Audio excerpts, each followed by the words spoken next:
இங்கு தேவனோடு மகிழ்ந்து கலிகூற தேவன் நமக்கு இந்த நாளை ஆயத்தப்படுத்தி தந்திருக்கிறார். அதை நாம் வார்த்தைக்காக பேசி தேவனிடத்திலே நம்மை தாழ்த்தி ஜெபித்து பின்பாக ஒரு காரியங்களுக்குள்ளாய் கடந்து நன்றி அப்பா.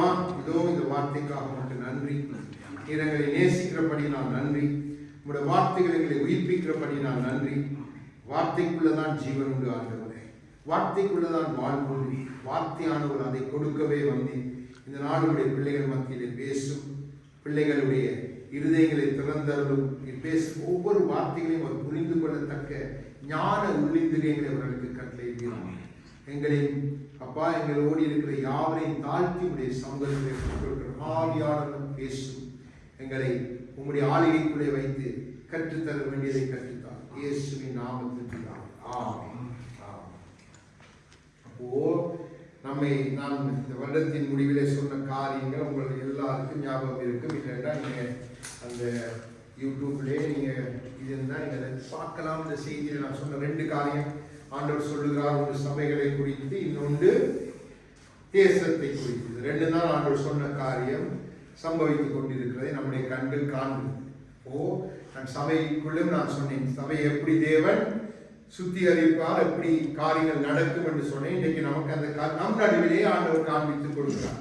ஆகவே ஒரு காரியம் நம் நடுவிலிருந்து யார் நம்மை விட்டு கடந்து போனாலும் அவர்கள் வார்த்தை நிமித்தமே இடரை போகிறார்களே அல்லாமல் அவருடைய சொந்த காரியங்கள் நிமித்தம் வார்த்தை அவர்களுக்கு முடியலை, கேட்க முடியலை. அதான் உண்மையான காரியம். நீங்க போன எங்களை விட்டு போன ஒவ்வொரு ஆட்களையும் நீங்க கொஞ்சம் யோசிச்சு பார்ப்பீங்கன்னா அது ஒரு சமூகத்துல அவங்க போனதுக்கு காரணம் அதுதான். இப்போ இன்றைய நாளில் நான் உங்களுக்கு சொல்ல போற செய்தியில் நீங்க அநேக காரியங்களை புரிந்து கொள்வீங்க. தேவன் நல்லவராக இருக்கிறார். நான் இந்த காரியங்களை குறித்து தியானித்துக் கொண்டிருந்தேன். நான் ஆண்டவரத்தில் கேட்டதெல்லாம் ஒன்றுதான், ஆண்டவரே நான் அதாவது நீர் எனக்கு கொடுத்ததை நான் சரியாய் செய்கிறேனா, இல்லை நான் தவறாய் செய்கிறது நிமித்தம் இப்படிப்பட்ட காரியங்கள் நடக்குதான் நான் ஆண்டவரத்தில் கேட்டேன். அப்பொழுது ஆண்டவர் கொடுத்த பதிலே உங்கள் நடுவிலே பேச விரும்புகிறேன். இப்போ இதை பேசும்பொழுது உங்க எல்லாருக்கும் தெரியும் ஆண்டவர் எப்படிப்பட்டவர். நமக்கு எவ்வளவு அழகாய் காரியங்களை கற்றுக் கொடுக்கிறார். நாம் கற்றுக்கொள்ளணும். நம் நடுவிலே தேவன் செய்ய நினைத்திருக்கிற காரியங்கள் நிச்சயமாய் ஆச்சரியமாய் பெரிதாய் இருக்கும். இனி வரும் நாட்கள் வரும் காலங்களில் நீங்க கண்டுகொள்ளுங்க. நான் முதலே இதை பல தடவை உங்கள் மத்தியிலே சொல்லி இருக்கிறேன். ஆகவே நாம் பாடி துதித்தது போல நம்மை குறித்து தேவன் வைத்திருந்த திட்டங்களை அவர் நிறைவேற்றும். நாம் ஆணையிட்டவரும் வாக்கு பண்ணினவர் அவரே. அப்போ நீங்க ஒரு நாளும் பயப்படக்கூடாது. என்ன சுற்றி நடந்தாலும் நீங்க எல்லாத்துக்கும் ஆயத்தமாக இருக்கணும். ஆகவேதான் நான் இப்போ உங்கள் நடுவில் எல்லாவற்றையும் நான் பகிர்ந்து கொண்டதுக்கு காரணம் என்ன, எனக்கு இப்போ இலக்கு உங்கள் மத்தியிலே பேசுவது என்ன காரணம் நீங்கள் புரிந்து கொள்வீர்கள். ஆகவேதான் நான் தனிப்பட்ட காரியங்களை சொல்கிறேன். ஆனா எல்லாரும் அப்படிப்பட்ட இருதயத்தோடு இல்லை. ஆகவே நம்முடைய நாட்கள் நாம் எப்படிப்பட்ட காரியத்துக்குள்ளே நாம் இணைந்து இருக்கணும், எப்படி நாம் முன்னோக்கி செல்லணும் என்பதை தேவன் நமக்கு கற்றுக் கொடுக்க போகிறோம். அப்போ இந்த நாளிலும் புலம்பல், எரேமியாவின் புலம்பல் எடுங்க. நாம் இதை வாசிச்சிருப்போது நமக்கு புரியாத புரியும். ஆனால் பல காரியங்கள் தேவன் வைத்திருக்கிறார். இப்போ இந்த நாளும் தேவன் இதிலிருந்து தான் நம்மளோட பேச விரும்புகிறோம். அப்போ நீங்க முதலாவது நான் சொல்லுகிற வசனங்களை வாசிங்க. அதுக்கு பின்பாக நாம் இதுக்குள்ள இருந்துதான் இன்றைக்கு தியானிக்க போவோம். ஒவ்வொரு காரியங்களை வைத்து நாம் தியானிக்க போவோம். அப்போ 4வது அதிகாரம் அடுத்து 19:20 முதல் வாசிங்க. 19:20 957வது பக்கம். எங்களை பின்தொடர்ந்தவர்கள் ஆகாயத்து கழுகுகளை பார்க்கிலும் வேகமாய் இருந்தார்கள். பர்வதங்கள் மேல் எங்களை பின்தொடர்ந்தார்கள். வனாந்திரத்தில் எங்களுக்கு பதிவிருந்தார்கள். கர்த்தரால் அபிஷேகம் பண்ணப்பட்டவனும் எங்கள் நாசியின் சுவாசமாய் இருந்தவனும் அவர்களுடைய படுகொலியில் அகப்பட்டான். அவனுடைய நிழலிலே ஜாதிகளுக்குள்ளே பிழைத்திருப்போம் என்று அவனை குறித்து சொல்லி இருந்தார். அபிஷேகம் பண்ணப்பட்டவனும் எப்படி விழுகிறான், அபிஷேகம் பண்ணப்பட்டவன் எப்படி தன்னை காத்துக் கொள்ளணும், அப்படிப்பட்டவனுக்கு தேவன் கொடுக்கிற கிருபை என்ன என்பதைத்தான் இந்த நாளிலே ஆண்டவர் நம்மோடு பேச விரும்புகிறான். ஏன்னா பாருங்க, நமக்கு வேதத்துல பல ஆதாரங்கள் உண்டு, பல காரியங்களை நாம் பார்த்து இருக்கிறோம். தேவன் இந்த கடைசி காலத்தில் இருக்கிற நம்மை பலப்படுத்தி நமக்கு சகாயம் செய்ய விரும்புகிறபடியினால் நம்மோடு பேச விரும்புகிறார். அப்போ உங்களுக்கு நான் இதிலிருந்து சில காரியங்களை எப்படியாய் கற்றுக் கொடுக்க விரும்புகிறேன் என்று சொன்னால், ஒன்று, சத்துருவின் வல்லமையை குறித்து நாம் அறிந்து கொள்ளணும். நம்முடைய எதிராளியை நாம் சரியாய் அறிந்து கொண்டால்தான் நாம் யுத்தத்திலே ஜெயிக்க முடியும். அப்போ நாம் முதலாவது நம்முடைய சத்துருவின் வல்லமை எப்படிப்பட்டது என்பதை பார்க்க போகிறோம். அடுத்தது அவனுடைய தந்திரம், அதாவது திட்டம் எப்படிப்பட்டது என்பதை பார்க்க போகிறோம்.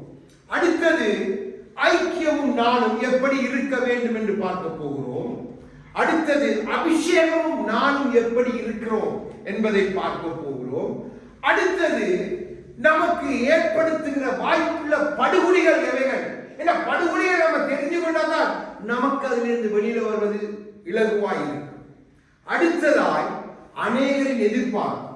அநேகர் எதிர்பார்ப்பு எப்படி, இது சரி வராது, இது முடிஞ்சது, எப்படி நடக்கும், நாங்க இப்படி நடந்தா எப்படி காரியம் நடக்கும் என்றெல்லாம் அநேக எதிர்பார்ப்புகளோடு சத்ரு ஆக்களை ஏற்படுத்தி வைத்திருக்கிறார். நமக்கு அதை குறித்தெல்லாம் ஒரு பயமும் இல்லை. ஏன்னா நம் தேவன் நம்மோடு இருக்கிறார். அப்போ நாம் இந்த அடிப்படையிலே பார்க்க போகிறோம். அப்போ புலம்பர் 4:18 வாசிங்க. நாங்கள் எங்கள் வீதிகளில் நடவாதபடிக்கு எங்கள் அடிசுவடுகளை வேட்டையாடினார்கள்.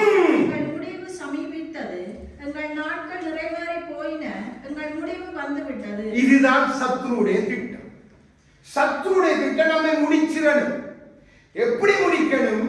நம்ம இருக்கிற வண்ணமா வைத்து நம்மளை முடிச்சிட்டா அவனுக்கு வெற்றி. அப்பதான் அவன் விரும்பின இடத்துக்கு நம்மை கொண்டு போக முடியும்.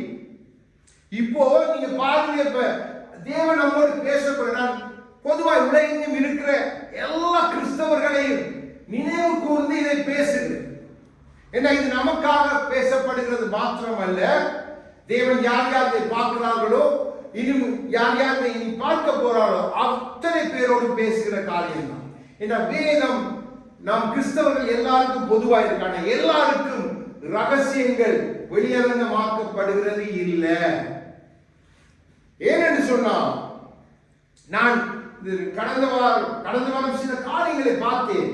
சபைகளுக்குள்ளே அவர்கள் எப்படி வசனங்களை மாற்றி பேசி எப்படி ஆத்துமாக்களை சிதறடிக்கிறாங்க என்ற காரியத்தை பார்த்து எனக்கு சரியான துக்கம்.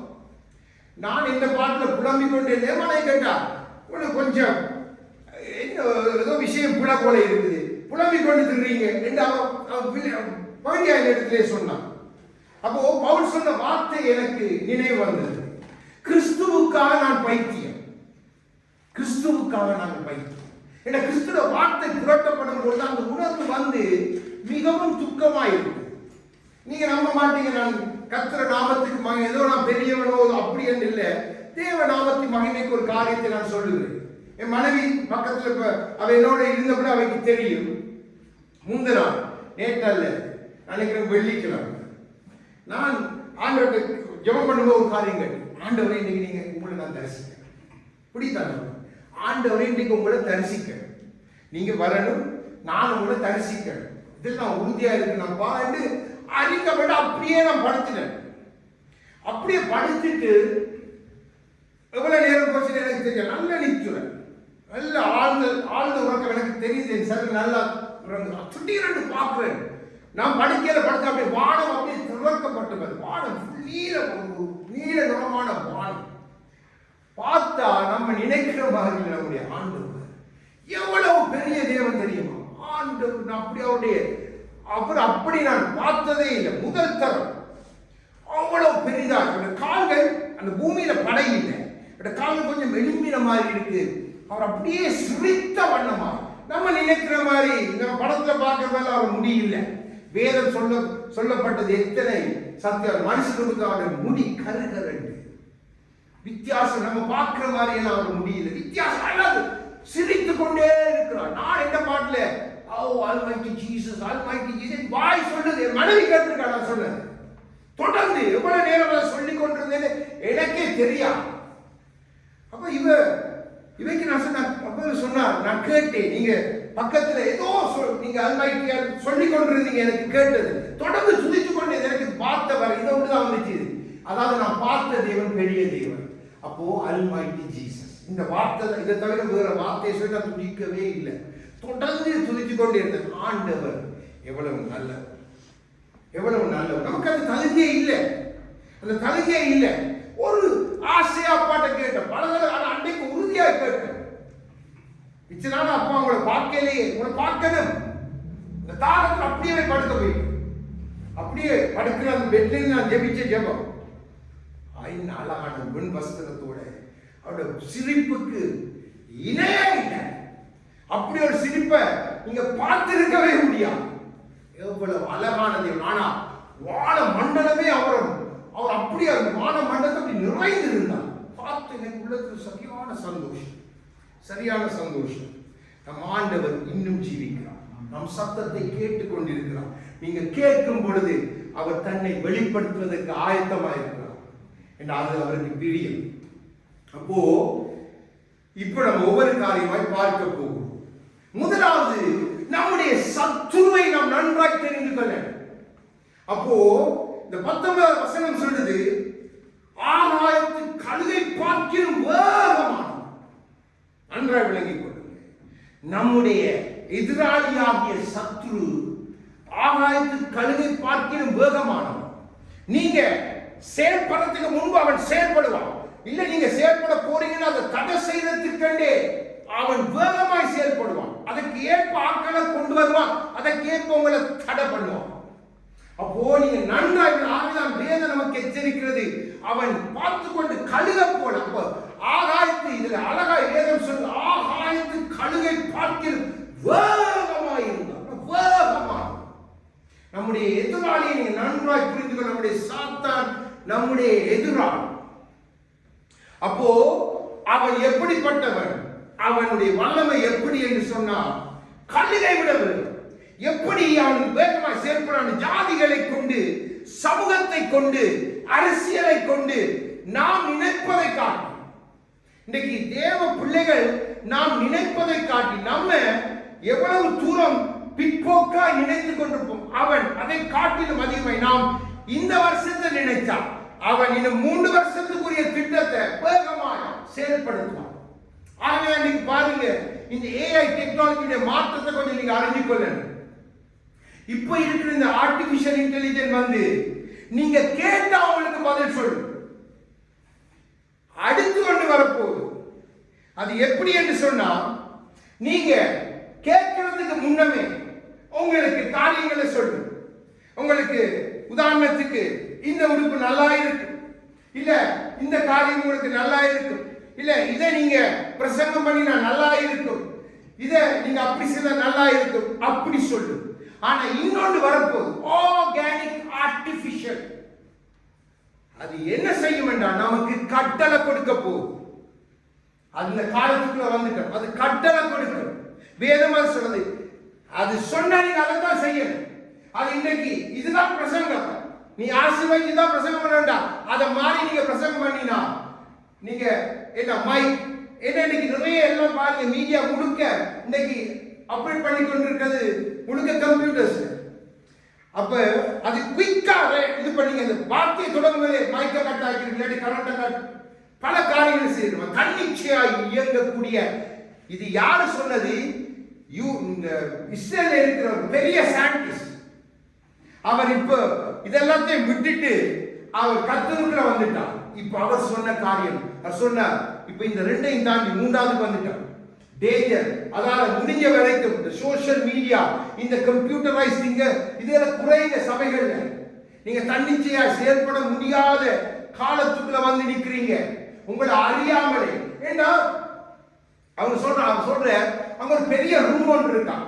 அதுல ஒரு ரோபோ வந்து அவங்க அப்படியே வச்சுக்காங்க, ஃபுல்லா எல்லா டாட்டாவும் கொடுத்துருக்காங்க. அது எல்லாம் பார்த்துதான், தமிழ்ல போற காரியங்கள், தெலுங்கு, கன்னடா எல்லாத்தையும் பார்த்து கொண்டே இருக்கு. பார்த்து கொண்டு இருந்தால் எல்லாத்தையும் டக்கு ஒரு மணித்தியாலத்து காரியத்தை 1 செகண்டுக்குள்ள உள்ள எடுக்கலாம். எல்லாத்தையும் எடுத்துட்டு அதை அவளத்தையும் ஸ்டோர் பண்ணிட்டு அது கமாண்ட் பண்ணுது. அவ்வளவு பொல்லாத காலத்துல நம்முடைய எல்லாமே கண்காணிக்கப்படுது.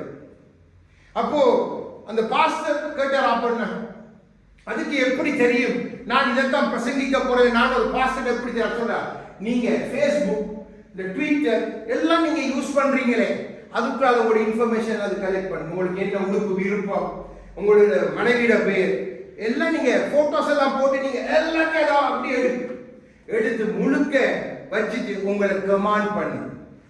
அதால மிகவும் கவனம், அதுல கமாண்டிங்குள்ள அதுக்கு பின்னுக்கு தான் ஆன்டி கிரைஸ்ட்.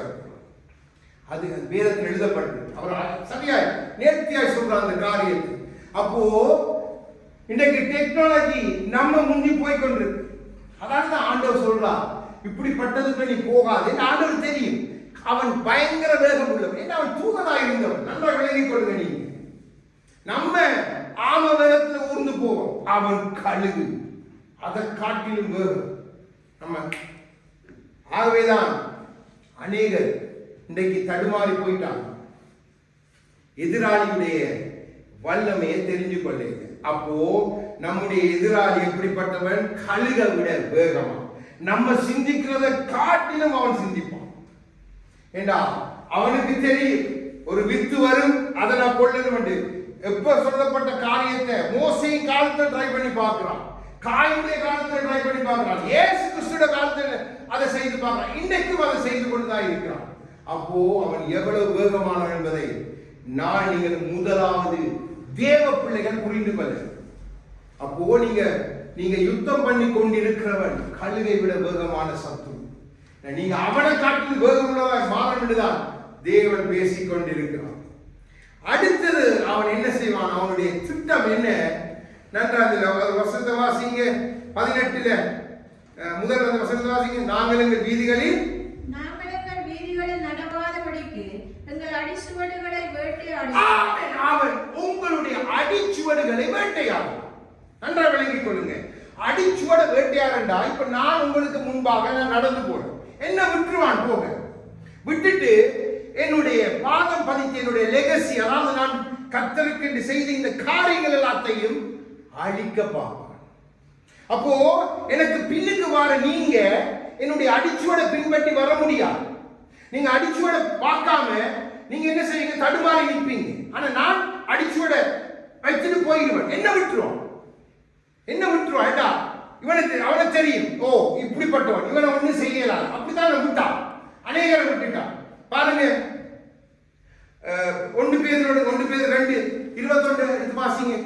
அந்த அடிச்சுவட அதுல பேதுரு அழகாய் சொல்லுகிறார், வாசிங்க. பிறகு நம்ம தியானம் 1 பேதுரு 2:21. இதற்காக நீங்கள் அழைக்கப்பட்டு இருக்கிறீர்கள், ஏனெனில் கிறிஸ்துவும் உங்களுக்காக பாடுபட்டு நீங்கள் தம்முடைய அடிச்சுவடுகளை தொடர்ந்து வரும்படி உங்களுக்கு மாதிரியை. ஆமென். என்ன தொட்டு போயிருக்கிறார், அடிச்சுவடு. இப்ப அந்த அடிச்சுவடுல எல்லாராலும் போக முடியாது. ஏண்டா கிறிஸ்து விட்டுட்டு போன அடிச்சுவடுகளுக்கு பின்னுக்கு பாடுகள் உண்டு, அடிகள் உண்டு, வேதனைகள் உண்டு, துன்பம் உண்டு, துக்கம் உண்டு. இப்ப அடிச்சுட்டா பின்னுக்கு வரும்போது ஐயோ இது சரி வராது, இந்த அடிச்சுவட நம்ம போயிடாது, இல்ல அதை அழிச்சிருவான். அடிக்கிறவங்களோட கண்ணுக்கு வேற அடிச்சுவட காட்பான். கிறிஸ்துவண்ட ஐஸ்வர்யம், கிறிஸ்துவண்ட செழிப்பு, கிறிஸ்துவண்ட ஆசீர்வாதம், கிறிஸ்துவண்ட நீ எப்படி இருந்தாலும் பரவாயில்ல ஆசீர்வதிப்பார் என்று காரியத்தை மாற்றிடுவான். அப்போ நன்றாய் விளங்கிக் கொள்ளுங்க. நமக்கு நன்றாய் தெரியணும் மோசையுடைய அடிச்சுவடு என்ன. எல்லாத்துக்கும் திறப்புல போய் நிற்பான். ஆண்டவரை தேடி போறது மோசே விட்டுட்டு போன அடிச்சுவடு. ஆபிரகாம் விட்டுட்டு போன அடிச்சுவடு என்ன, விசுவாசம் என்ற அடிச்சுவடு. நோவா விட்டுட்டு போன அடிச்சுவடு என்ன, நீதியை செய்து முடிப்பது. அதே மாதிரி தாவீது விட்டுட்டு போன அடிச்சுவடு என்ன, ஆராதிப்பது. எந்த சூழ்நிலையிலும் கர்த்தரை ஆராதிப்பது. அதே போல நம் கர்த்தராகிய இயேசு கிறிஸ்து வைத்து போன மாதிரி என்ன, மரண பரியந்தம் கீழ்ப்படிகிறது. அப்போ இன்னைக்கு கீழ்ப்படியாம போயிட்டாங்கடா, அந்த அடிச்சுவட எடுத்து போட்டான். பின்னுக்கு வந்தனால காண இல்லை. கிறிஸ்துவுக்கு நம்ம கிறிஸ்துவண்டா நம்ம வீட்டுல வேலை செய்கிற ஒரு வேலைக்காரன். கிறிஸ்துவண்டா நான் கூப்பிட்டா கிறிஸ்து என்ன வந்து தாளாட்டுவார், நான் கூப்பிட்டா கிறிஸ்து என்ன கட்டி பிடிப்பார், என் கண்ணீரை துடைப்பார். இப்படியே காட்டிட்டு அவர் வைத்த அடிச்சுவடு கீழ்ப்படிவு என்கிற அடிச்சுவடு அடிச்சு போட்டார். கிறிஸ்துவ விட்டுட்டான். கிறிஸ்து சிலுவையில மறித்து ஜெயிச்சிட்டான். ஏன்னா அவனுக்கு தெரியும் கிறிஸ்து ஒண்ணு செய்ய முடியாது.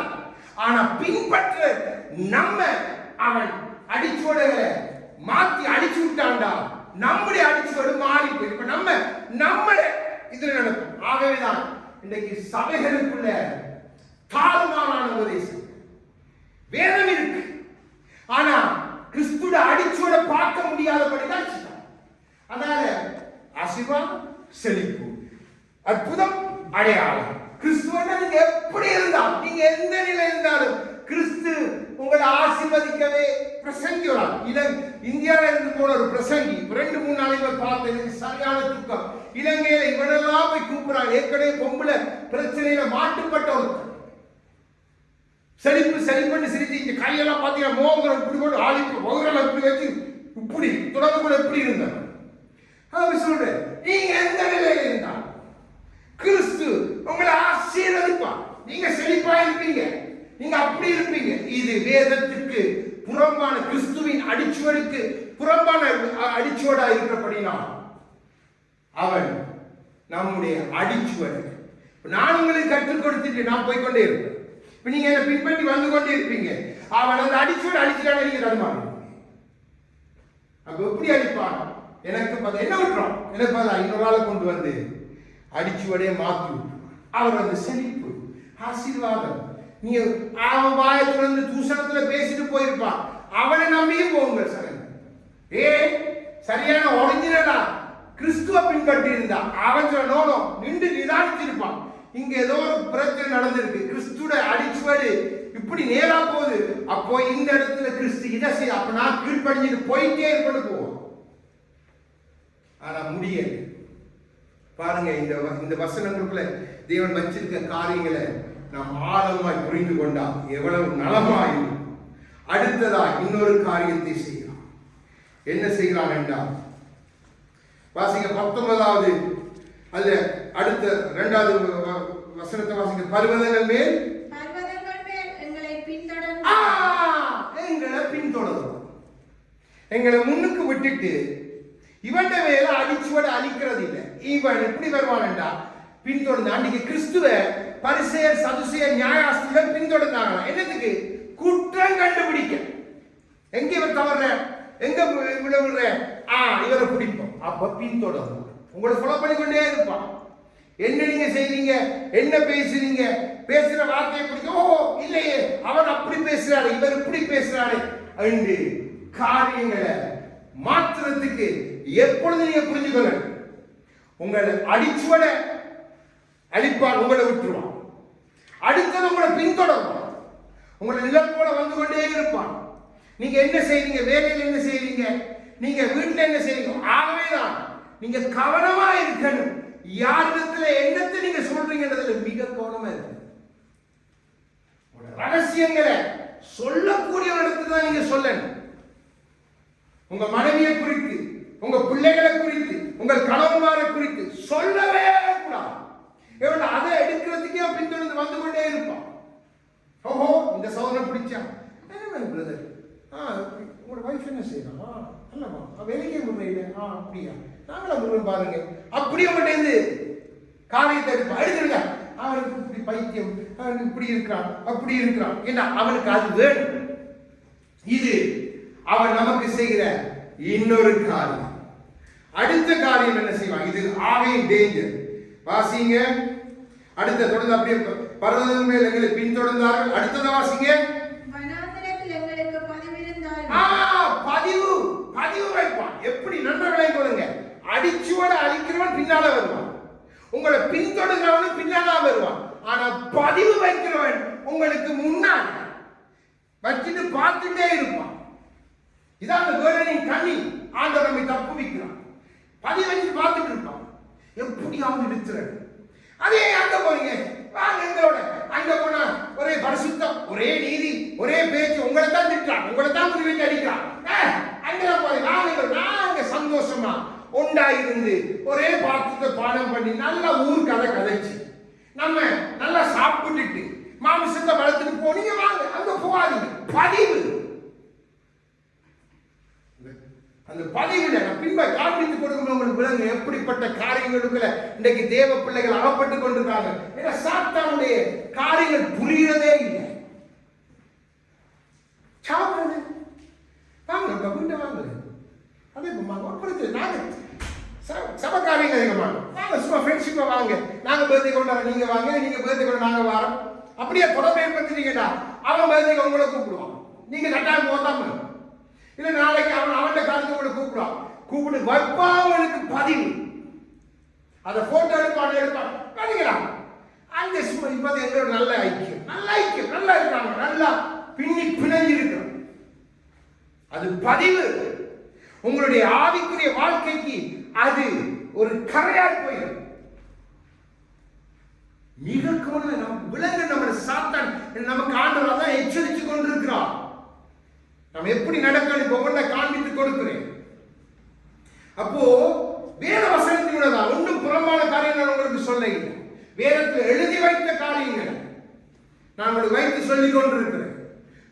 உங்களை அடிச்சுவிட அடிக்க பார்ப்பான், இல்லைன்னு சொன்னா உங்களை பின்தொடர்வான், இல்லைன்னா உங்களுக்கு பதிவு வைப்பான். அடுத்த காரியம் வாசிங்க.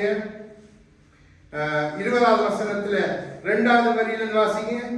எங்கள் நாசியின் சுவாசம் இல்ல 20 அதுக்கு அடுத்து வாசிங்க. எங்கள் நாசியின் சுவாசமா இருந்தவன் அவர்களுடைய படுகொலியில் அடுத்தது படுகொலி வெட்டுவான். உன்னை அடிச்சோட அடிக்க பார்ப்பான், உங்களை விட்டுவான், பின்தொடர்ந்து வருவான். ஆனா உங்களை விட்டுறா உங்கள்கிட்ட ஏதாவது எடுக்கிறது. அடுத்தது உங்களுக்கு பதிவு வைப்பான், உங்களை கண்ணி வச்சு பிடிச்சு இறையாக்குறதுக்கு. அதுவும் சரி வரலண்டா குழிய வெட்டிடுவான். குழிய வெட்டிட்டாண்டா குழியண்டா உங்களை எப்படியாவது அவமானப்படுத்து, எப்படியாவது நிந்தித்து, எப்படியாவது உங்களை அந்த நிந்தைக்குள்ள, அந்த அவமானத்துக்குள்ள, அந்த கஷ்டத்துக்குள்ள எப்படியாவது உங்களை விழ வச்சு அதை வைத்து உங்களை ஆவிக்குரிய வாழ்க்கையை, உங்களோட ஆவிக்குரிய ஜீவியத்தை அப்படியே விழ பண்ணிடுறேன். இல்ல 4 பேர் அனுப்புவான். நீங்க எப்படி சொன்ன அவங்க உங்களை பற்றி இப்படி கதைக்கிறாங்க, அப்படி ஒரு 4 காரியம். இது உங்களுக்கு வெட்டுற படுகொலி. இதுல நம்ம மிக கவனமா இருக்கு. அப்படி யாராவது சொன்னா காதை அடைச்சிட்டு சொல்லுங்க, சகோதரி உனக்கு எனக்கு தான் அலுவல் இருந்தா நம்ம பார்ப்போம், இல்ல நான் எனக்கு அலுவல் இருக்கு நான் போயிட்டு வரேங்க, கடந்து போயிருங்க. நமக்கு டெலிஃபோன் அடிப்பாங்க, அடிச்சு நமக்கு நம்மகிட்ட இந்த காரியத்தை கலந்து அதை கொண்டு போய் அப்படி சொன்ன நமக்கு தேவை. நமக்கு நம்மளோட சபையை விட்டு போனது முழுக்க கீழ்ப்படியாக போனது. அதோட யாராவது நீங்க உறவு வைத்திருந்தா நிச்சயமா இந்த இடத்துல நான் சொல்றேன், அதனால வர்ற தீமை உங்களை நிச்சயமா நாளைக்கு பாருங்க. மிக கவனமா இருக்கு. நான் ஆரம்பத்தை சொல்லி அநேகர் போயிட்டாங்க. ஆனா உங்களை குறித்து தேவன் வைத்திருக்கிற நினைவும் பெரிது, நான் உங்களை குறித்து வைத்திருக்கிற நம்பிக்கையும் பெரிது. நான் இந்த இடத்துல போய் சொல்ல மாட்டேன். அப்போ அதாலதான் சில காரியங்கள் உங்களுக்கு நான் எச்சரிக்கிறேன். யாராவது வெளியில போனா டெலிஃபோன் அடிச்சா முக்கியமா சிஸ்டர்ஸ் இருந்துதான் கரண்ட் பார்ப்போம். மிக கவனம். என் மனைவிக்கு நான் அடிக்கடி சொல்றேன், தேவையில்லாத கதை ஆக்களோட கதையோட கண்டா சருத்தம் பண்ணாடி பரவாயில்ல, தெரியாத அப்படியே ஒதுங்கி போயிருங்க, காணாத போயிருங்க, பிரச்சனை இல்லை. இருந்தா அது கண்ணி, நமக்கு அது கண்ணி எடுத்து காய்ப்பாங்க. அப்படியா ஆசைப்பட்ட வாரம் வந்து நாளை கட்டி போட்டு ஊர்கதை, வேற கதை, போனவண்ட கதை, போகாதவண்ட கதை நான் சொல்லி போட்டு உங்களோட குட்டையை குழப்பி விட்டுட்டு போயிடும். அப்போ அது உங்களுக்கு வெட்டப்பட்ட படுகொலி. அதே நீங்க தியானித்து அப்படிங்க கண்ண முடிக்க அது தொகுக்கடி விழுந்துருவீங்க. எழும்புறது கஷ்டம். மிக கவனம். அவன் எப்படியெல்லாம் நமக்கு காரியம் செய்வான் என்பதை நாம் புரிந்து கொள்ளணும். இல்லைண்டா நாம் விழுந்து போயிடுவோம். அடுத்தது ஐக்கியமும் நான். இப்ப நான் கற்றுக் கொடுத்தது சாத்தானுடைய திட்டங்கள். அடுத்தது ஐக்கியமும் நான். அதிலே வாசிங்க 20வது வசனம் 1வது இதுல எழுதப்பட்டது, கர்த்தரால் அபிஷேகம் பண்ணப்பட்டவன் எங்கள் நாசியின் சுவாசமாய் ஐக்கியமும் நானும் எப்படி இருக்கணும் என்றால், கிறிஸ்து எனக்கு சுவாசமாய் இருக்கணும், நான் அவருக்கு நாசியாய் இருக்கணும். அதே மாதிரி தான் சபையில ஊழியத்தில் நீ இருந்துட்டா அப்படித்தான் நீங்க இருக்கணும். நான் உங்களுக்கு நாசியா இருந்தா நீங்க என்னுடைய சுவாசமா இருக்கணும். இல்ல நான் உங்களுக்கு சுவாசமா இருக்கணும், நீங்க நாசியா இருக்கணும். அப்படி நம்முடைய ஐக்கியம் இருந்தால்தான். ஆகினால சொல்றேன், அப்படிப்பட்ட ஒருமனப்பட்ட ஐக்கியத்தோட 120 மத்தியில் ஆண்டவருக்கு இறங்குகிற தடையே இல்லை. ஆண்டவர் அப்படிப்பட்ட ஐக்கியத்தை 2-3 பேர் கூடினாலே நான் வந்து நமக்கு எண்ணிக்கை தேவையே இல்லை. இப்போ இவன் இந்த ஐக்கியத்திலிருந்து நம்மளை பிரிக்கிறதுக்கு ஒத்தையா பிரிச்சு கொண்டு போயிட்டான்டா. இப்போ சுவாசம் இருந்து நாசி இல்லாட்டி நம்ம அதை சுவாசிக்க முடியுமா? முடியாது. நாசி இருந்து சுவாசம் இல்லை, நம்ம மரித்தவர்கள் செத்தவர்களுக்கு ஒப்பாய் மாறிடும். அப்போ நம்முடைய ஐக்கியம் அப்படி இருக்கணும். நம்ம ஜெபிக்கும் பொழுது அந்த உணர்வோட ஜெபிக்கணும். நாம் ஒரு காரியம் செய்யும் பொழுது கர்த்தருக்கு நான் கர்த்தருடைய நாசி, அவர் என்னில் சுவாசமாய் இருக்கிறார். இந்த நாசியில தன் சுவாசத்தை ஊதினவர். என் ஐக்கியம் என் கர்த்தரோடு அப்படி இருக்கிறது. என் கர்த்தரை விட்டு பிரிக்கிற, என்னுடைய சுவாசத்தை விட்டு பிரிக்கிற எந்த காரியமும் எனக்கு வேண்டாம். என் ஐக்கியம் என் கர்த்தரோடு. அந்த வழி பாடல வழி என்றாலும் பரவாயில்லை. கர்த்தர் எனக்கு வைத்த மாதிரி அடிச்சுவடை கீழ்ப்படிந்து நான் பின்பற்றி போய்கொண்டே இருப்பேன். சொல்லுவாங்க அந்த சபையில் ஐயோ வந்தீங்கன்னா பாத்தீங்களா மகிமையா உடுத்துறாங்க, மகிமையான வஸ்திரங்கள், ஐயோ நகை போடுறதெல்லாம் ஓகே, நீங்க சினிமா பார்க்கறது ஓகே, நீங்க எல்லாம் செய்யலாம், ஒரு பிரச்சனை இல்லை. கிறிஸ்து அதெல்லாம் பார்க்கறது இல்லை. நாங்க தான் தவறாய் புரிந்து கொண்டோம். அப்போ நம்முடைய ஐக்கியத்தை உலகத்துக்கு நேராக, உலக ஆசவாசங்களுக்கு நேராக, உலகத்தின் காரியத்துக்கு திரும்பிட்டார் என்றால் இப்போ நாசி சுவாசம் கிறிஸ்து இல்ல. நம்முடைய நாசின் சுவாசத்துக்கு அதிகாரியாகிய இயேசு இல்ல. அதை புடுங்கிட்டு போற இன்னொருத்தர் நமக்கு அதிகாரியா வந்துட்டார். அதனாலதான் வேதம் நமக்கு அடிக்கடி எச்சரிக்கிற காரியம். யோவானுக்கு என்ன பைத்தியமா, இல்ல பவுலுக்கு என்ன பைத்தியமா, இல்ல பேதுருக்கு பைத்தியமா? பேதுரு சொல்றா, நீங்க இந்த பூமியில அந்நியனும் பரதேசியும் என்று அடையாளப்படுத்தி காண்பிக்கிறார். யோவான் சொல்றா, உலகத்தின் உலகிலும் நீங்க அன்பு கூர்ந்தா பிதாவின் அன்பு உங்களுக்கு இல்லையே என்று யோவான் அடையாளப்படுத்தி காட்டுகிறார். பவுல் சொல்லுகிறார், கிறிஸ்துவுக்குரியவர்கள் தங்களுடைய மாமிச இச்சைகளை சிலுவையில் அறைந்திருக்கிறார்கள் என்று சொல்லுகிறார். அப்ப இதை நாம் பொய்யா? அப்போ உனக்கு நல்லா இருந்தது, நீ ஐக்கியத்தை விட்டுட்டா, நீ சுவாசத்தை விட்டுட்டா, இப்போ உனக்கு நாத்தம் பிடிச்சதெல்லாம் நல்லா இருக்குது, ஜீவனை கொடுக்கிறது உனக்கு நாரி போயிட்டு. அப்போ நம்முடைய ஐக்கியம் சரியா இருக்கு.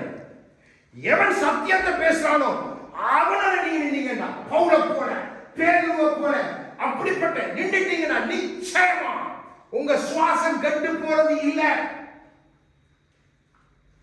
அதுதான் அவனுக்கு வேணும், கடை பண்றது. ஆனா பவுல் நாங்கள் கிறிஸ்துவுக்குள்ள நற்கந்தம். இப்ப அந்த நற்கந்தம் எங்க? இவனால வெள்ளை உடுப்பு கொடுத்துட்டு வந்த ஏறிட்டான், உடுப்புல இச்சு, அதால வெள்ளை உடுப்பு. இப்ப கலர் உடுப்பு, வாலிப பிள்ளைகள் மாதிரி, அது கேட்ட மாதிரி நைக்கும் பூமாவும் இன்னுமா என்னெல்லாம் போட்டு நம்ம ஜங்கல் மாதிரி யோசிச்சு பாருங்க. யங் பாய் தான் நைக் நமக்கு அப்ப லூசான ட்ரவுசர், லூசான இப்ப நைக் இங்க வரைக்கும் நமக்கு நைக் நல்லா இருக்கு, ஜட்டி மாதிரி ஷார்ட்ஸ். யோசிச்சு பாருங்க, நமக்கு ஒரு பாக்ஸர் மாதிரி கேவலமா இல்லையா? அப்போ உன்னுடைய சுவாசம் போயிட்டது, கெட்டு போயிட்டது, நீ ஐக்கியத்தை விட்டு போயிட்டா. நான் சொல்ல இல்லை, விடுதலைக்கு காரணம் இங்கே ஆண்டவர் கர்த்தரால் அபிஷேகம் பண்ணப்பட்டவனும் எங்கள் நாசியின் சுவாசமாயிருந்தவர்கள் இப்படியாய் போயிட்டார்கள். ஆண்டவர் நல்லவர், நம்மை இன்னும் வைத்திருக்கிறார், இன்னும் வைத்திருக்கிறார். அப்போ மிக கவனமா இருக்கு. ஐக்கியம் என்று சொன்னா நம்ம விட்டு கொடுக்க ஆயத்தமா இருக்க. ஒரு சரண ஆதாயப்படுத்தா அவன் திட்டி பேசாம அவனுக்கு சந்தர்ப்பத்தை கொடுங்க. அவனுக்கு எப்படி அதை ஆதாயப்படுத்திடலாமா? கொஞ்சம் சகிப்புத்தன்மை இருக்கு. அதான் ஊழியம், அதான் தியாகம். கிறிஸ்து அப்படித்தான் நம்மை சகித்திருக்கிறார். யோசிச்சு பாருங்க, இந்த ஐக்கியம் நமக்குள்ளே இருக்கணும். தவறாய் காட்டி காட்டி காட்டி எல்லாரையும் கொண்டு போய் இந்த கடைசி காலத்தில் நடக்கும். சபையை கத்த சுத்திகரிக்கணும். ஆண்டவர் சொன்னார், என்னுடைய வீட்டில இருந்து நான் தொடங்குவேன். அப்ப தொடங்கிட்டார் ஆண்டவர். அவன் ஒரு ஆள் இருந்தாலும் சத்தியத்தை தான் பேசணும். ஒரு மனிதனை அவர் கர்த்தருக்கு முன்பாக கொண்டு நிறுத்திக்க வேண்டாம். அந்த அழகான கர்த்தருக்கு முன்பாக அது ஜெயம். நம்ம கெடுக்க கூடாது யாரை. முடிவு பறியது நாசியில அவர் சுவாசமா இருக்கும் வரைக்கும் பேச போறது இந்த வார்த்தையால் அவர் வேற ஒன்றுமே இல்லை. கோடிக்கணக்கில் கொடுத்தான். ஒரு சாட்சியில சோதனை சொல்லுகிறார். அவரை வருடத்திலே அங்கே டிரான்ஸ்லேட் பண்றதுக்கு அழைத்து கொண்டு போயிருந்தாங்க. ஒரு கேரளாவில் ஒரு பெரிய பாஸ்டர் வந்து, அப்போ அங்க இருந்த எல்லாரும் தமிழ் ஆட்கள், அதுல ஆங்கிலம் தெரிஞ்சது 1-2 பேர் தான். அப்போ இவர் அவருடைய இதை மொழிபெயர்த்து கொண்டிருக்கும் பொழுது அவர் தப்பா வேத வார்த்தைகள் எல்லாம் சொல்லிக் கொண்டிருந்தார். அப்போ அவருக்கு தமிழ் விளங்காது என்று இவர்களை பார்த்து சொன்னாராம், அவர் தப்பாய் சொன்னாலும் நான் உங்களுக்கு சரியாய்த்தான் சொல்லுவேன். அப்ப அந்த அழைத்த பாஸ்டர்ல நேரத்தோடு சொன்னாராம், சகோதரனே நான் வருவேன், ஆனா நான் சரியான சத்தியத்தை மாத்திரம் தான் பேசுவேன். தவறாக ஏதாவது சொன்ன நான் அதை மொழிபெயர்க்க மாட்டேன் என்று சொல்லி ஒரு நல்ல தேவ மனிதன் எப்படி ஆவியானவர் நடத்திருக்கார் அப்படித்தான் போயிருக்கிறார். போன இடத்திலே அவர் தப்பாய் சொல்ல இவர் அதை தமிழை சொல்லியிருக்கிறார். அவர் தப்பாய் மொழிபெயர்த்தால் நான் உங்களுக்கு சரியான வார்த்தைகளை தான் காண்பித்துக் கொண்டிருக்கிறேன். ஆகவே அவர்களை கொஞ்சம் நீங்க சகித்துக் கொண்டு நான் உங்களுக்கு சரியானதை சொல்வேன். அந்த ஆங்கிலம் தெரிந்து தமிழும் தெரிந்த ஆட்கள் ஒரு 5-6 பேர் அவங்க எழுதி டக்கன் எழுதி அவர்கிட்ட சொன்னாங்களா, அவர் என்ன சொல்றாரு, நீ அதுதான் சொல்லணும், நீ அதுவும் சொல்லக்கூடாது, வெளியில வா, உனக்கு நாங்க செய்யலாம். இவர் சொன்னாரா, இப்போ பிரசங்கம் நடந்து கொண்டிருக்கு, ஆராதனை நடந்து கொண்டிருக்குது, நீங்க அதை குழப்ப வேண்டாம், முடிய நீங்க என்னன்னாலும் செய்யுங்க சொல்லிட்டு இவருக்கு உள்ளுக்குள்ள முடிய நம்மளை முடிக்க போறாங்க, அவருக்கு தெரியுது. அப்போ இதெல்லாம் முடிச்ச உடனே அவர் வந்து அவரை சூழ்ந்து கொண்டு இவனை வெட்டுங்க, அடிங்க, குத்துங்க என்று சொல்லி போது அங்க இருந்த அந்த சத்தியத்தை கேட்ட சில சகோதரர்கள் பாருங்க ஆண்டவர் எப்படி இருக்க சொன்னாங்களா, பாஸ்டர் மேல கைய வைத்தீங்கன்றா, நாங்க இந்த இடத்துல பெரிய பிரச்சனை பண்ணோம், ஒருத்தர் பாஸ்டர் மேல கை வைக்கப்படும். அப்ப இதை பார்த்து கொண்டிருந்த அந்த ஆங்கில அந்த போதர் கேட்டார், என்ன பிரச்சனை இங்க? அப்போ அங்க இருந்த சொன்னாங்களா, நீங்க தப்பா சொன்னீங்க, இவன் எல்லாருக்கும் சரியா சொல்லுகிறான். உடனே அவர் இவரிடத்தில் ஆங்கிலத்தில் சொன்னாராம், சகோதரனே நீங்க உடனடியா என்னோட வாங்க, நான் உங்களுக்கு கனடால விசால ஆயத்தப்படுத்துறேன், விசா எடுத்து உங்களுக்கு 10 லட்சம் ரூபாய் தாரேன், நான் என்னத்தை சொல்லணும் அதை மாத்திரம் நீங்க மொழிபெயர்த்தாக்கான சொன்னாரா. அப்படிப்பட்ட எதுவும் எனக்கு தேவையே இல்லை, நான் சத்தியத்தை மாத்திரம் தான் பேசுவேன், அது நான் வர வேண்டிய அவசியமும் இல்லை, தேவன் என்னை சொல்லாம தேவன் என்னை அழைக்காம நான் போவதே இல்லை என்று சொல்லி அவர் சொல்லிட்டு அவர் கடந்து போயிட்டார். அந்த தேவ மனிதனுக்காக கர்த்தருக்கு நான் சொல்றேன். சாதாரணமானவரா நீங்க பாத்தீங்கன்னா சாதாரணமானவரா, ஆனா இப்படிப்பட்ட ஊழியர்கள் இன்றைக்கும் இருக்கிறாங்க. எவ்வளவு நாம் கர்த்தருக்கு நன்றி சொல்றேன். அதான் சொல்றேன், ஒரு நாள் அந்த ஐக்கியத்தை விட்டுட்டு சாத்தான் இருப்பான், வாங்க வாங்க வாங்க இங்க உங்களுக்கு அப்படி சபதாரம் இப்ப என்ன வாழ்க்கையில நடந்துருக்கு கேட்டு, அதான் உங்களுக்கு நான் சொல்றேன். ஒன்று உங்களுக்கு ஃபேமிலி ஸ்பான்சர் இல்லை, நாங்கள் தரோம், சேர்ச் ஆரம்பிங்க, நாங்க இப்பவே இத்தனை விசுவாசி ரெடி, நீங்க வந்தவங்க ஆட்களை சேர்க்கலாம், இப்பவே 40-50 பேர் ரெடியா இருக்கிறோம், நீங்க சொல்லுங்க, நாங்க சபையை ஸ்டார்ட் பண்ணுவோம், வாங்க, வீடு உங்களுக்கு ரெடி பண்ணித்தாரோம், வேலை வாங்கித்தாரோம், எல்லாம் வாங்கித்தாரோம். கத்த சாட்சி நான் போய் சொல்ல ஒன்று மட்டும் தான் சொன்னேன், கர்த்தருடைய சித்தம் இல்லாமல் நான் எங்கேயும் வரமாட்டேன், எங்கேயும் வரமாட்டேன். உங்களுக்கு இங்கே ஊழியங்கள் உண்டு, சரியான ஊழியத்தை பார்த்து நீங்க அதிலே போய் பயனடைங்க என்று சொன்ன நாட்கள் உண்டு. கர்த்தர் சாட்சி நான் போய் சொல்றேன். அப்போ நம்ம அந்த ஐக்கியத்தை விட்டுட்டு போயிடவே கூடாது.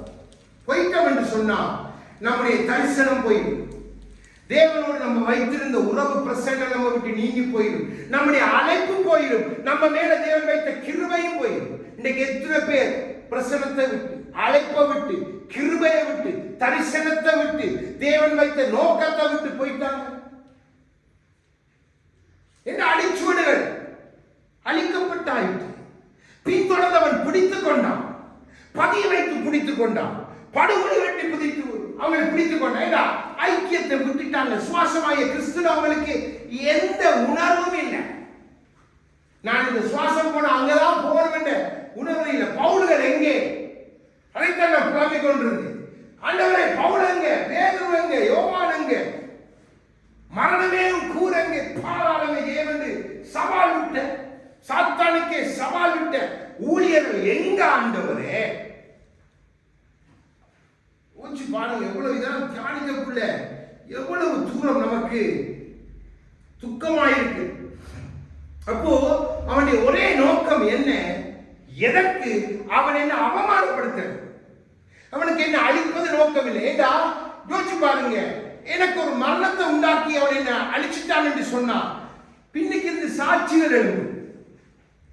டக்கட்டு ஒரு சகோதரன் சொல்லுவார், பிரதர் என்ன இருந்தாலும் சத்தியத்தை கற்றுக் கொடுத்தார், அவர் நிமித்தமா என் வாழ்க்கையில் எது நடந்துச்சு. இன்னொரு சகோதரன் சொல்றார், அப்போ அது ஒரு லெகசி, அந்த மனிதன் விட்டு போன அடையாளங்கள், அடிச்சுவடுகள்.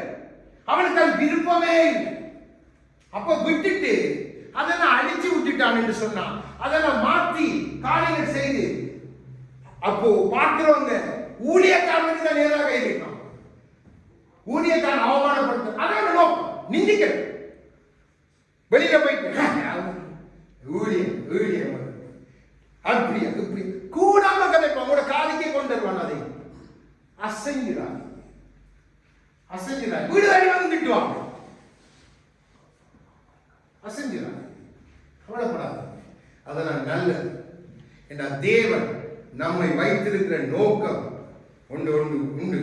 அப்போ நன்றாக விளங்கிக் கொள்ளுங்க. நான் உங்களுக்கு சொல்லிக் கொண்டு போற காரியம், கர்த்தரால் அபிஷேகம் பண்ணப்பட்டவனுக்கு விரோதமாய் அவன் செய்கிற காரியம். அப்போ அதுதான் 20 சொல்லு, கர்த்தரால் அபிஷேகம் பண்ணப்பட்டவனும் எங்கள் நாசியின் சுவாசமாய் இருந்தவனும் அவனுடைய படுகொலியை அகப்பட்டான். அவனுடைய நிழலை ஜாதிகளுக்குள்ளே பிழைத்திருப்போம் என்று அவனை குறித்து சொல்லி இருந்தோமே.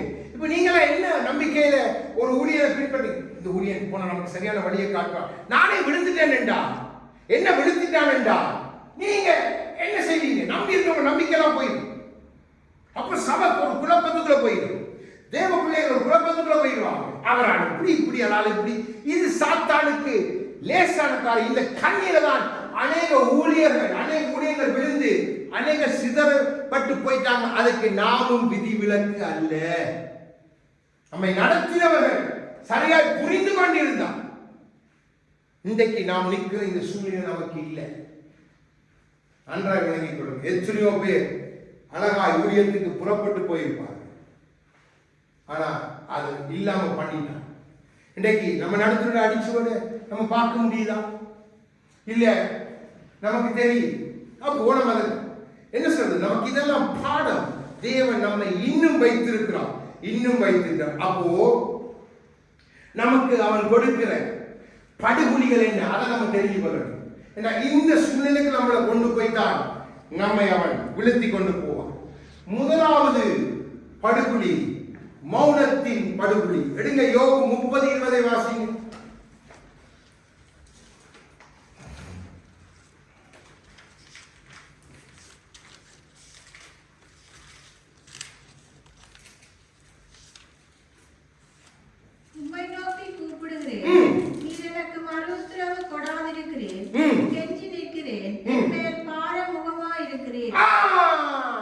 மௌனத்தின் படுகொலி. இப்ப யோபுட வாழ்வையில ஆண்டவர் பார்க்கல, ஆண்டவரின் சத்தத்தை கேட்கல, ஆண்டவர் எனக்கு ஒண்ணு செய்யல, சூழ்நிலை அப்படி.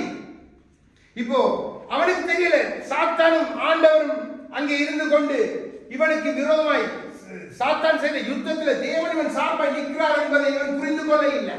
இப்ப சூழ்நிலை வந்துட்டு இவன் ஒரு மௌனத்துக்குள்ள போயிட்டான். இப்ப போயிட்டு இவன் இப்படியெல்லாம் பிதற்றான். இப்போ நமக்கு அவன் பெற்ற இப்படிப்பட்ட ஒரு சூழ்நிலை நமக்கு வந்துட்டா, என்ன ஒண்ணு நடக்கல, என்ன இப்படி நடக்கல, எதற்கு ஸ்டேஜுக்கு போகணும், எதற்கு நம்ம செய்யணும், எதற்கு நம்ம ஒரு ஆராதனை, எதற்கு நமக்கு ஜெபம், இப்படியே நம்மளோட மைண்ட்ல கொண்டு போட்டு நம்ம அதுக்குள்ள அடைச்சிட்டான் என்று சொன்னான். நமக்கு படுகொலி, மௌனத்தின் படுகொலியில் நம்ம விழுந்து. அப்போ ஒரு நாள் இப்படிப்பட்ட சூழ்நிலைகள் வரும் பொழுது உனக்கு என்னது இது வேலை இல்லை, பாத்தியா வேலை இல்லை, உனக்கு வேலை இல்லையே, நல்லா வேலை செய்ய கை நிறைய சம்பாதிச்சே வேலை இல்லையே, பாத்தியா உனக்கு இந்த காரியம் நடக்கலையே, என்னத்துக்கு நீ ஜெபம் பண்ணி கொண்டிருக்கா, என்னத்துக்கு உனக்கு அதிகாலை இவ்வளவு நேரம் ஜெபம், என்னத்துக்கு நீ வேதத்தை வாசிக்க ஒரு பிரயோசனம் இல்லை, விட்டு போட்டு வேறு காரியத்தை. இது அவன் நமக்கு வெட்டுகிற மௌனத்தின் படுகொலி என்ற அதற்கு யோபை ஆயத்தப்படுத்த அவன் அனுப்பினது யோபின் நண்பர்கள், யோபின் மனைவியை பயன்படுத்துகிறான். இன்னுமாய் சுற்றிலும் சம்பவிக்கப்படுற காரியங்களுக்குள்ள அப்படிப்பட்ட சூழ்நிலைகள் அப்படிப்பட்ட நிலைக்குள்ள யோபு தள்ளப்படுகிறான். நன்றாய் விளங்கிக் கொள்ளுங்கள். மௌனத்தின் படுகொலி. அடுத்தது இரண்டாவது பாவத்தின் படுகொலி. சங்கீதம் 40:2 வாசிங்க.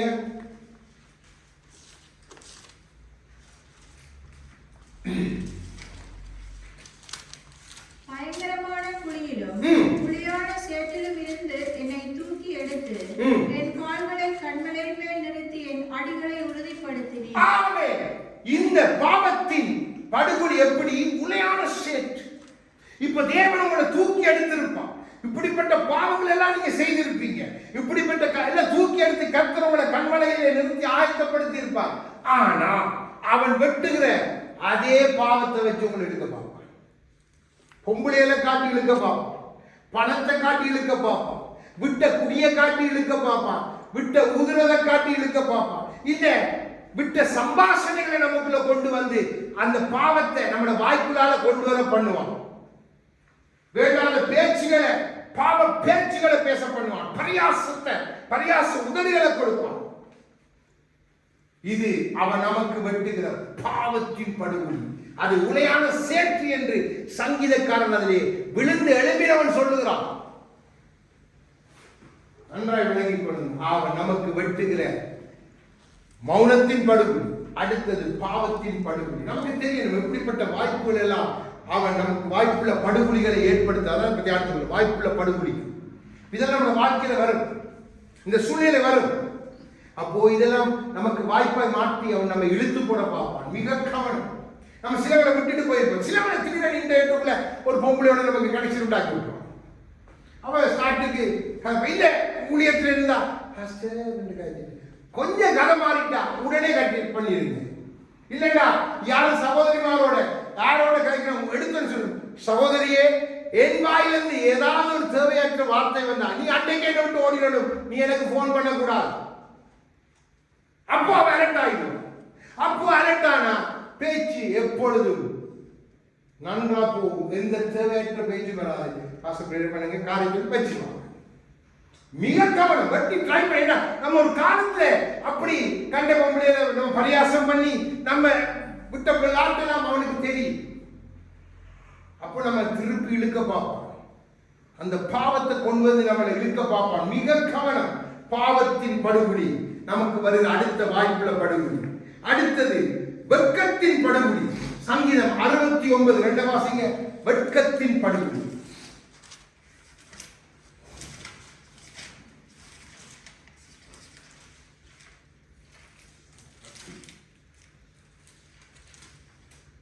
ஆழமான உலகில் அமர்ந்திருக்கிறேன், நிற்க நிலையில்லை, நிலையாத ஜலத்தில் ஆழ்ந்திருக்கிறேன், வெள்ளங்கள் என்மேல் புரண்டு போகிறது. உங்களை வெட்கப்படுத்தும்படியான காரியங்களை கொண்டு வருவான். எப்படியா பன்னீர் மாதிரி பார்க்கணும். உங்களை குறித்து நீங்க வெட்கப்பட்டு நீங்க தலை குனிஞ்சி ஒன்றுமே எழுப்ப முடியாத அளவுக்கு ஒரு படுகொலியை வெட்டுவான். அது வெட்கத்தின் படுகொலி. ஆனா தேவன் சொல்லுகிறான், வெட்கத்துக்கு பதிலாக நமக்கு இரட்டத்தனையை பலன் கொடுக்கிற தேவனை நோக்கி பார்த்துட்டா நம்ம அந்த படுகொலியில விழுகிறது இல்லை. இன்னைக்கு அனைவரும் அப்படியே போயிட்டாங்க. நாங்க முதல் ஐயோ நாங்க இப்படி இப்ப பாத்தீங்கன்னா நாங்க நல்லா இருக்கோம். எங்க உடுப்பு பாத்தீங்களா, எங்களோட ஸ்டைல பாத்தீங்களா, எங்களோட காசை பாத்தீங்களா, அதை இப்ப நான் முதல் நாங்க நல்லா இருக்கேன். ஏன்னா நீ முதல் நல்லா இருக்கல ஏன்னு நீ நினைக்கிற, நீ சத்தியத்தை விட்டுட்டா இப்போ உனக்கு எல்லாம் நல்லா இருக்கு. அது சத்துருக்கு சந்தோஷம். வெட்கத்தின் படுகொலி. மிக கவனம். ஏதாவது ஒரு காரியத்தை நீங்க செய்யாத காரியத்தை குறித்து உங்களை வெட்கப்படுத்தும்படியான காரியம் செய்யும். சில நீங்க உதவி செய்யாத ஒரு காரியத்தை எடுத்திருப்பீங்க, உதவி செய்ய நோக்கத்தோடு செய்திருப்பீங்க. அதே சரி வரலண்டா, நீ தான் காசு எடுத்த, நீ தான் அதை செய்த, நீ அதை போய் 10 பேர்ட்ட சொல்லி, நீ 10 பேர் அதை குறித்து அங்கால போய் சொல்லி, இப்படியாமே, இப்படி நடந்தாமே, இப்படி எல்லாம் சொல்லி தர்றாங்க உண்மையா? அப்ப அதுக்கு நீங்க ஒண்ணு சொல்லணும், கர்த்தருக்கு தெரியும், கர்த்தர் பார்த்து. ஏன்னா நீங்க பணம் கொடுக்க வேண்டிய அவசியம் இல்லை. நீங்க அந்த குழிக்குள்ள விழுந்துட்டீங்கடா, இப்படி நடந்துட்டே, இப்படி சொல்றாங்க, என்ன பல காரியங்களை வைத்து நம்ம வெட்கப்படுத்த பார்ப்போம். அதான் சங்கீதக்காரன் சொல்லுகிறான், அது மிக முனையானது, அது தண்ணி மாறி நம்ம மேல கடந்து புரண்டு வந்து கொண்டே இருக்கு, நம்மளை அப்படி அவிழ்த்து போடுறது. மிக கவனம், இது வெட்கத்தின் படுகொலி. அடுத்தது அசுத்த ஆவிகளின் படுகொலி. லூக்கா 8 2வது வசனத்தை வாசிங்க.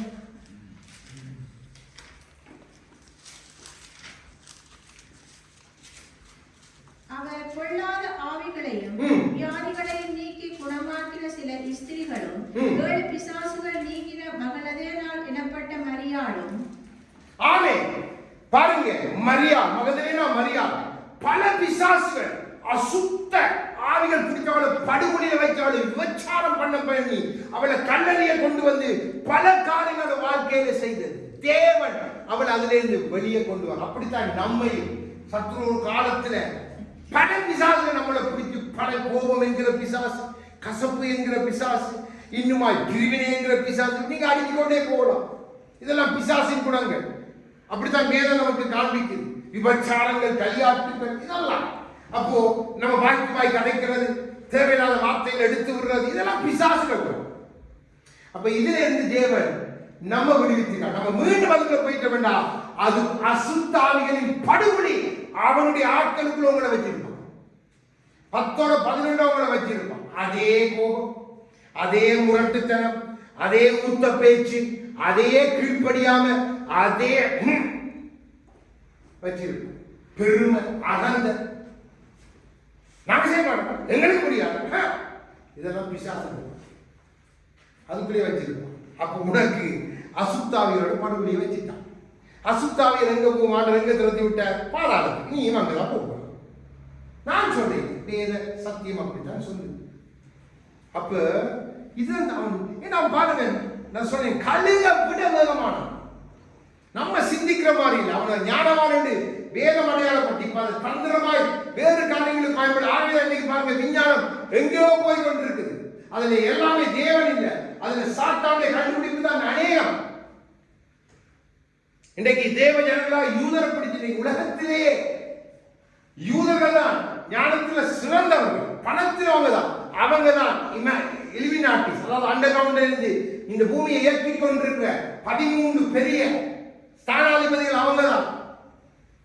இன்றைக்கு பெரிய பெரிய எல்லா போஸ்ட்ல இருக்கிற பெரியாக்க யூதர் தான். ஆனா பயன்படுத்துறது சாத்தான். அதான் அந்த விஞ்ஞானியுடைய காரியத்தை சொன்னார், வெளியில வந்தபடியால அழகாய் இல்லை, அவர் அதுக்கு அவர் அதுக்கு துணை போய் கொண்டிருந்திருப்பார். நன்றாக விளங்கி கொண்டிருந்து நமக்கு அசுத்தாவியோட வச்சு. அதாவது இன்டர்நெட்டுக்குள்ள நீங்க என்னத்தை பாக்குறீங்க, என்னத்தை தேவையில்லாததும் வேணாம், தேவையில்லை. இன்றைக்கு உங்களுக்கு மெயில் ஷிப்னால வேண்டு தேவையில்லாத வீடியோஸ் எல்லாம் வரும், அது பார்த்தோன்னே தட்டி விட்டுறணும். ஸ்பாமுக்கு போகும், ஸ்பாம்ல வர நியூஸ் எடுத்து பார்க்காதீங்க. அதுக்குள்ள நான் ஃப்ரீயா தான் இருக்கிறேன், ஒருக்கா என்ன லிங்குக்குள்ள வா, அப்படியே மெசேஜ் வரும். எனக்கு வாரது உண்டு, நான் போய் சொல்ல உடனே டிலீட் பண்ணு. மிக கவனம். பல கண்ணிகள் இருக்கு. இந்த ஃபேஸ்புக் ஒரு கண்ணி, கிறிஸ்தவ பிள்ளைகளுக்கு ஃபேஸ்புக் ஒரு கண்ணி, இந்த இன்ஸ்டாகிராம் ஒரு கண்ணி, டிக்டாக் ஒரு கண்ணி. இதெல்லாம் பல காரியம் இருக்கு. நீங்க இதற்குள்ள இருந்தீங்கன்னு சொன்னா உடனே வெளியில வாங்க. இல்லாட்டி அதனால வருகிறத அனுபவிக்க போற நீங்க அவங்களோட ஒவ்வொரு காரியத்தையும் சூடாடி கொண்டிருக்கான். உங்களோட காரியங்கள் நீங்க வீட்டுல பேசுறதும் அவனுக்கு உங்களோட லிங்க்ஸ்க்குள்ளால எடுக்க முடியும். கவனம். நீங்க கணவன் மனைவி இருக்க போன்ஸை கொண்டு போயிடாதீங்க, ரூம் எங்கேயாவது வெளியில வைங்க, சார்ஜர் வெளியில வைங்க. மிக கவனம். உங்களோட வீட்டுல ஸ்மார்ட் டிவி கூட கேமரா ஆன்ல இருக்கும். மிக கவனம். நீங்க என்ன நினைச்சிட்டு இருக்கிறீங்க, எங்க கொண்டு போய் நான் டெக்னாலஜி எவ்வளவு காரியங்கள் நடக்குது. அப்போ நமக்கு வைக்கிற குழி அசுத்தாவிகள் படுகொலி வைக்கும். அடுத்த ஒரு டேஞ்சரானது சுய அழிவின் படுகொலி. சுய அழிவின் படுகொலி. எடுங்க சங்கீதம் 7:15 எடுத்து வாசிங்க. இதான் ஆழமான படுகொலி.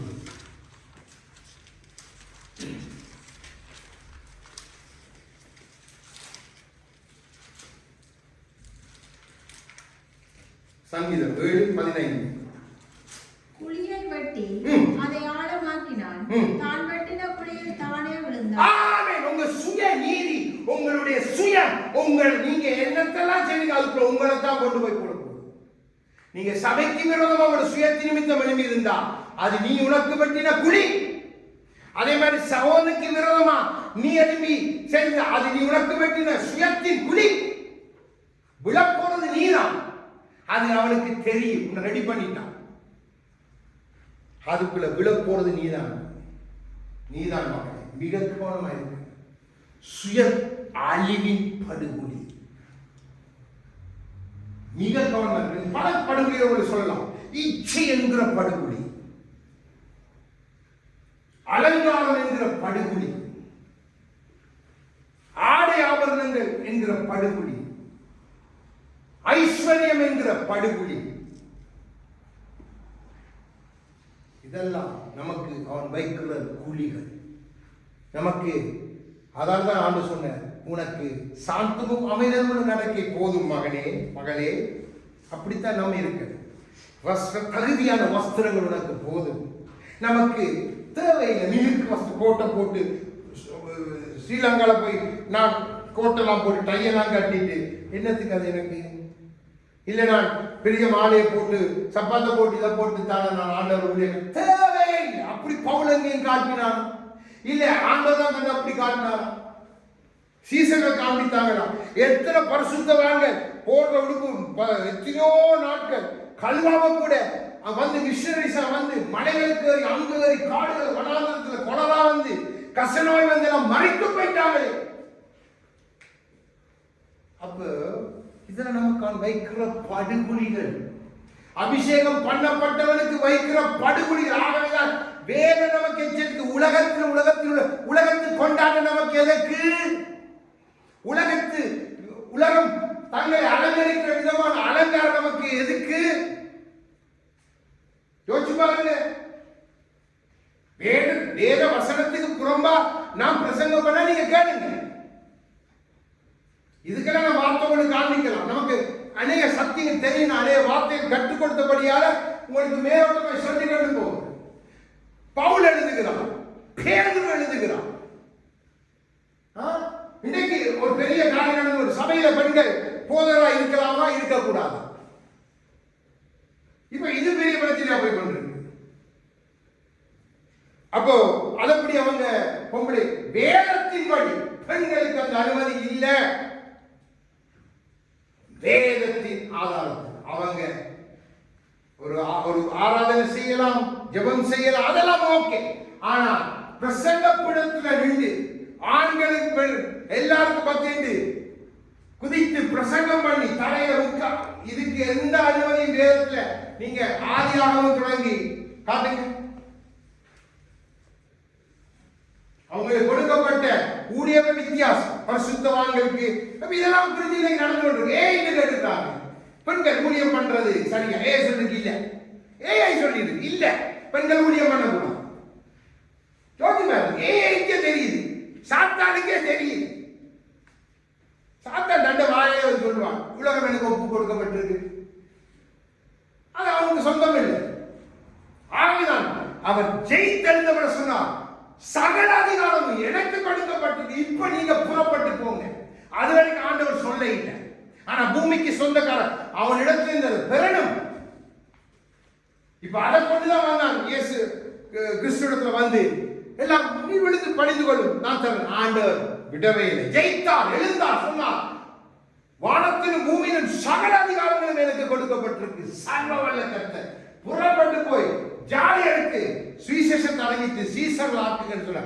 சீசர் ஆக்கணும், உங்களை நான் சீசர் ஆக்கணும். நீங்க போய் 10 பேரை சீசர் ஆக்கணும். உங்களை பிடிச்சு வைக்கவும் கூடாது. உங்களை நான் அடைச்சு வைக்கவும் கூடாது. தேவையில்லாத சத்தியங்கள் சொல்லி செழிப்பை காட்டி உனக்கு கர்த்தர் 1 லட்சம் ரூபாய் பிரசவம் பண்றேன், நீங்க 10 லட்சம் இப்ப 20 பேர் எனக்கு 10,000 கொடுத்தீங்கன்னு சொன்னா ஆண்டவர் உங்களுக்கு 1 லட்சம் கொடுப்பார். இப்போ ஆண்டவர் சொன்ன நான் அதுக்காக 10 பேரை நான் நம்புறேன். இன்னொரு சொன்ன 4 ஜெட் இருக்கு அவர்கிட்ட. என் மனைவி எடுத்து சொல்லி கொண்டு 4 ஜெட். இப்ப 5வது ஜெட்டுக்கு அவர் சொல்லுகிறார். ஆண்டவர் சொன்னார் உனக்கு இன்னொரு புது ஃபால்கன் ஜெட் ஒன்று கொடுக்க போறேன். அப்படி அக்செப்ட் பண்ணிக்காரு. எப்படி இப்படி என்று தான் கேட்டார். இதே ஆண்டவர் வேலைக்கார பாருங்க எப்படி பிரசங்கி வேற வந்துட்டாங்க. ஏற்கனவே 4 ஜெட் இருக்கு. அப்போ ஒரு அங்க ரிப்போர்ட்டர் கேட்கிறார். அவர் புக் சைன் பண்ணி கொண்டிருக்கேன். உங்கள்ட்ட ஒரு கேள்வி கேட்கணும். நீங்க இத்தனை ஜெட் வச்சிருக்கீங்க, அப்புறம் எடுத்து கொடுக்க 5 அசண்டோனா இப்ப இது டைம் இல்லை, இன்டர்டைம்ல உடனே ஒரு பாடி கார்டு சபையை பிடிச்சு கொண்டு போறாங்க. நான் சொல்றேன், இயேசு இருந்தாலும் இப்ப இந்த பூமியில இருந்தா அவரின் கழுதையில போக மாட்டேன், அவர் ஜெட்ல போய் தான் பிரசங்கம் பண்ணுறேன். அந்த காஸ்பல் நான் ஜெட்ல போய் பிரசங்கம் பண்ண போறேன். பாருங்க எப்படி நவீன பிரசங்கம் எப்படி சாத்தான் எடுத்துட்டாங்க. இதெல்லாம் உங்களுக்கு தெரியும். அதான் நான் சொல்றேன். நான் பார்த்தா அதை வந்து சொல்றதுக்கு காரணம் வந்தான். நீங்க விழிப்படைய சத்ரு எப்படி அடிச்சுவடுகளை அழிக்கிறான், எப்படிப்பட்ட வாய்ப்புல படுகொலிகளை உண்டாக்குகிறான், எப்படி நம்முடைய ஐக்கியத்தை கெடுக்க பார்க்கிறான், எப்படி அபிஷேகம் பட்டவனை எப்படி விழுத்துக்கிறான் நம்ம புரிஞ்சு கொள்ளணும். அவன் வந்து தன்னை பயங்கர அப்படி இல்லை, அவன் ஆட்களத்தை அனுப்புவான். நம்ம வேட்டையாட அன்னைக்கு இது எரேமியா புலம்பல் யார் அனுப்பினான்? பாபிலோன் அனுப்புகிறான் வேட்டையா. யோசிச்சு பாருங்க, அப்படித்தான் அனுப்புவான். நம்மோட இருந்தவனை தான் நமக்கு எதிராக கிளப்பி விடுவாங்க. ஏசப்பாடையில்தான் குதிகால தூக்கினான். அப்ப நமக்கு அது சம்பவிக்கும். ஆண்டவர் சொன்ன பச்சை மரத்துக்கு அப்படின்னா பட்ட மரத்துக்கு அதிகம். பிள்ளைகளை இந்த கண்ணிகளை புரிஞ்சு கொள்ளுங்க. நீங்க நல்லா இருக்கணும். அவங்க மத்தியில ஆண்டவர் சமூகத்துல இருந்து தேடி தேடி தேடி கிருபையா தேவன் சொன்னதை கொண்டு உங்களுக்கு நான் சொல்லிக் கொண்டிருக்கு. ஆளும் கெட்டு போயிடாது. கர்த்தர் சமூகத்திலிருந்து நான் உங்களுக்கு தயவா வேண்டிக் கொள்றேன். நீங்க எல்லாம் நல்லா இருக்கணும். நல்லா இருக்கணும் சொன்னா கர்த்தருக்கு உலக ஆசீர்வாதங்களை அல்ல நான் பேசுறது அல்ல. அதெல்லாம் தேவன் உங்களுக்கு கொடுப்பார். அது அவரே சொல்லிட்டான். நான் உங்களை எதிர்பார்ப்பதுதான். நீங்க தேவ வசனத்துக்கு, தேவ காரியங்களுக்கு, தேவ சத்தியத்துக்கு தான் நீங்க நிக்கணும். உங்க குடும்பத்தை நிப்பாட்டணும். இனி வரப்போற சந்ததி சந்தானம் எல்லாம் அதுக்கு தான். அது போராட்டம் லேசி இல்லை. நிச்சயமா போராட்டம் உண்டு. ஆனாலும் நாம் அதற்காய் போராடும். அப்போ நன்றாக விலை கொடுங்க. சத்ரு ஒரு நாள் நம்மோட நேரடியாக வந்து நான் தான் சாத்தான் என்று சொல்லவே மாட்டான். நமக்கு பக்கத்துக்குள்ள இருக்கிறவனுக்குள்ள இருப்பான். இருந்துட்டு வெளியில போய் விஷயம் எனக்குதான் பண்ண முடியும், கூடுதா இல்லை எனக்கா நல்ல விலை கொடுங்க. சாத்தாண்ட தந்திரங்களை புரிஞ்சு கொடுங்க. அப்படியே நான் எனக்கு சொல்றீங்களா? பார்த்தீங்களா இந்த மனுஷன் போய் நான் 4 பேருக்கு டெலிஃபோன் பண்ணி தோன்றேன். யோசிச்சு பாருங்க. இதெல்லாம் நடந்து சம்பவம் நடந்து கொண்டு தான் இருக்கு. எங்க மட்டும் இல்லை, எல்லா இடம். ஆனா வரமாட்டான். பாருங்க யோபுவை கூட ஆண்டவர் யோபுக்கு பின்னுக்கு நிற்கிறார். யோபு கூட எவ்வளவு ட்ரை பண்ணி பார்த்தான், எல்லாம் செய்து பார்த்தான். தேவன் விடவே இல்லை. அதான் தேவன் ஒரு மனிதன் அபிஷேகம் பண்ணிட்டான். அவன் விழுந்தாலும் யோபு விழுந்தாலும் கர்த்தர் அவனை எழுப்புகிறார். அவனுடைய பின்னிலமையை அதிகமாய் முன்னிலமை காட்டு ஆசீர்வதிக்கிறார். ஆகினால் யோபு சொல்லுகிறான், தேவரை நீ சகலமும் செய்ய வல்லவன் என்று அறிந்திருக்கிறேன். ஆகவே நீ செய்ய நினைத்தது ஒரு நாளும் தடைப்படாது. உங்க வாழ்க்கையில என்னுடைய வாழ்க்கையில கர்த்தர் என்னை உங்களை அபிஷேகம் பண்ணினா இவனுக்கு நம்ம எந்த காலத்தில் நம்மளை விட்டு கெடுக்கவே கூடாது. நாங்க சாத்தானுக்கு சவால் விடுகிறவர்களா இருக்கணும். இன்று வரைக்கும் நமக்கு சந்தர்ப்பம் கொடுத்து உயிரோடு நாசில சுவாசமாக இருக்கிறான். அதற்காக கர்த்தருக்கு நன்றி சொல்லுங்க. ஏனென்றா நம்மை உயிர்ப்பிக்க வல்லவர், நம்மை தூக்கி எடுக்க வல்லவர், நம் வெட்கத்துக்கு பதிலாய் நமக்கு பலம் கொடுக்க வல்லவர், நம்முடைய படுகொலிகளை எல்லாம் நிர்மூலமாக்கி போட்டு நமக்காக உயர்ந்த கண்மலையை வைக்கிற கர்த்தர் இன்று நம் நடுவில் இருக்கிறார்.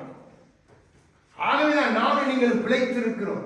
இதை புரிந்து கொண்டால் நாம் ஒரு நாளும் நாம் தேவ சமூகத்தை விட்டு அற்பமான ஒன்றுமில்லாத விலகவே மாட்டோம். சத்தியத்தை தேடி வாங்கிட்டு அப்படிப்பட்ட ஊழியங்களோடு நம்ம இணைஞ்சிருவோம். அந்த ஊழியங்களுக்காக நாம் உண்மையாக இருப்போம். யோசிச்சு பாருங்க, நம்ம எங்க நிக்கிறோம், நம்முடைய காரியங்கள் சரியா இருக்கு. இப்போ தேவன் சொல்கிறார் புலம்பல், அதிலே 21 22 வாசிங்க, 4வது அதிகாரம், அது முடிக்க போறோம்.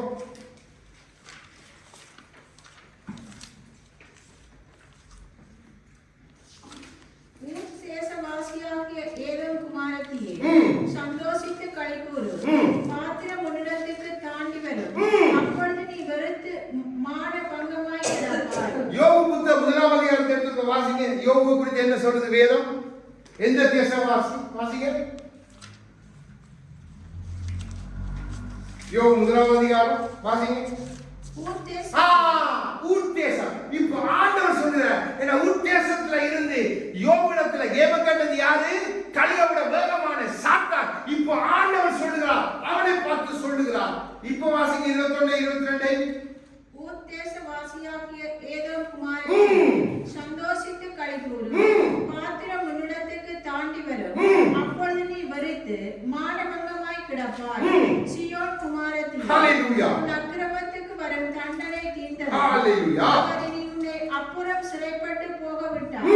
ஏதோம் குமாரத்தியே, உன் அக்கிரமத்தை அவர் விசாரிப்பார், உன் பாவங்களை வெளிப்படுத்தும். சாத்தானே, உன் பாவங்கள் அக்கிரமங்கள் வெளிப்படுத்தப்படும்.